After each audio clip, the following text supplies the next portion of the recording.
মতো সুন্দরী মেয়েদের দিকে সবাই হা করে তাকিয়ে থাকে, আর দেখ ছেলেটা একবারও তোর দিকে তাকাচ্ছে না। আমি কি ওকে দেখানোর জন্য সাজুগুজু করে আসি নাকি? আর টাকাটা হবেই বা কেন? আমি কি খুব শখ? কেন তাকাইলো না? অবশ্যই তাকাতে হবে, প্রত্যেকটা মেয়েই চায় তার দিকে তাকা। খোঁজ নিয়ে দেখতো ছেলেটাকে। এখন টোটি করলে হইব? ওই মেয়েটা এমনি করে বসে আছে কেন? ওর নাকি রেজাল্টটা তোরা ভালো হয় না।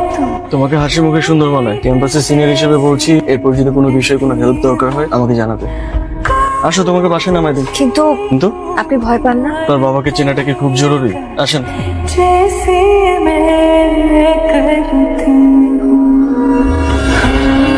ছেলের সাথে তোমার সম্পর্ক কি? সম্পর্ক আছে কে বললো? বাড়ি ফিরতেছিলাম, নিজের বাইক দিয়ে নামাই দিচ্ছে। আমি এই ইউনিয়নে পলিটিক্স করি। আমি আশা করবো তোমার নিয়ে আমার যেন কোনো বিতর্কে জড়াইতে না হয়। আমার ব্যাপারে তোমার কিছু জিনিস জানা দরকার। ছোটবেলায় বাবা মাকে হারানোর পর আমি একাই বড় হই। তারপর থেকে বলতে পারো আমি আমার বন্ধু বান্ধবদের সাথে বড় হয়েছি, ওদের সাথে খেয়েছি, ওদের সাথে খেলেছি, সবকিছুই ওদের সাথে। ওরা কখনো আমাকে একা থাকতে দেয়নি।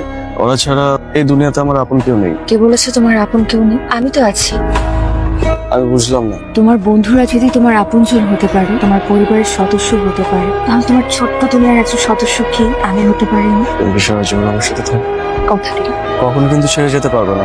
ঠিক আছে, কিন্তু আমার সাথে কিন্তু অনেক অপ্রয়োজনীয় কথা বলতে হবে। আমাকে নিয়ে পুরো শহর ঘুরে বেড়াতে হবে, আমাকে প্রতিদিন বাসায় ড্রপ দিতে হবে, আর আমি যখন চাইবো আমাকে নিয়ে ঘুরতে বেরোবো। নয়নতারাকে আংটিটা পরিয়ে দিলে? এটা তো খুবই কম দামি একটা জিনিস।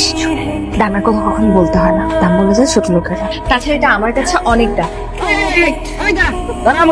তুই আমার তুই করে করতেছিস কেন? তোরে তুই কি পারবে না হওয়ার বেশি তুই কি ডাক তুই কি আন তার দুলোভাই হইছ আমাকে। তোকে জুয়েলারির দোকানে কি করছো তবে কিন্তু জানো। ওরা এসে আমার চাই অনেক চালাক। সাইড দে। তোর কলিজা আছে যাবার, যদি যাইতে না দেই। তুই যা পারলে যা, যা হেঙ্গে যা। মানতারা মানতারা মানতারা। ওই ছেলে, কি হয়েছে? এত চিল্লাচিল্লি করতেছো কেন? আপনার লোকজনের সামলায় রাখেন। তোমার সাহস দেখে আমি অবাক হয়ে যাই। আমার সামনে দাঁড়িয়ে এভাবে কথা বলতে পারো না। আমি ইচ্ছা করলে অনেক কিছুই করতে পারি।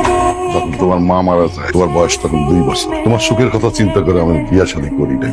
কেন করি নাই জানো? তুমি যাতে ভালো থাকো। দুনিয়ার কোনো বাবা মাই চায় না তার মেয়ে কষ্টে থাকো, তুমি সুখে থাকো, সেটাই আমি চাই। কিন্তু ওই ছেলে কোনোদিন তোমারে ভালো রাখতে পারবো না। আজকে তোমার মা বাইচা থাকলে এই কথাগুলি তিনি তোমারে বুঝায় বলতেন। তোমার যেটাতে ভালো হয় সেটাই আমি করি। তুমি আব্বুর সাথে বেয়াদবি করছো কেন? তুমি বড়দের সাথে এভাবে কথা বলো? উনি আমাকে মারতে লোক পাঠাবে আর আমি কি বসে থাকবো নাকি? দেখে মারছো এনাফ। তুমি আব্বুর সাথে বেয়াদবি করছো কেন? তোমাদের পরিবারে আমার মেয়ের যেন কোনো অমর্যাদা না হয়। বিয়ে করান জলদি জলদি। কি হয়েছে? তুমি মুখ লুকিয়ে আসছো কেন? এখান থেকে চলো, সামনের দিকে যাই। কি হয়েছে তোমার? এমন করতেছো কেন? তুমি কেন সকালবেলা আসতে বললাম? বিকেলের মধ্যে কি তুমি বিয়ে করে ফেলছো? আমার বিয়ে কি গোপনে হবে? এটা কারণটি তোমার মায়ের আন্টি। আমার না ভাল লাগতেছে না, তুমি আমাকে একটু জড়ায় ধরবা শক্ত করে। আমার না একটা ভাল লাগতেছে না।